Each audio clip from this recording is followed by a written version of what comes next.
Hello guys, once again welcome to my YouTube channel. Today I want to show you how to uninstall any software in Windows 7 in just a click. But please don't forget to subscribe to my YouTube channels for any of the video I have loaded. So here, let's go straight to the point.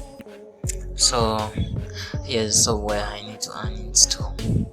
So what you need to do next is you need to go to the down right hand side corner and you click start. From there search programs and future.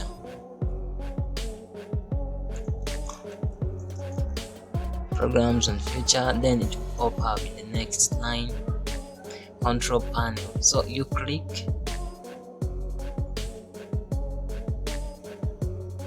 and the interface will appear. So from here are the list of your software you have installed in your computer. So from here you can choose the unwanted software you want to uninstall.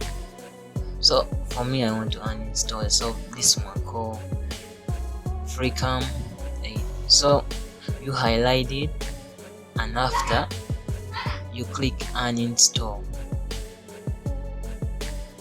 and the message here will pop. Are you sure you want to uninstall the software? Then you click yes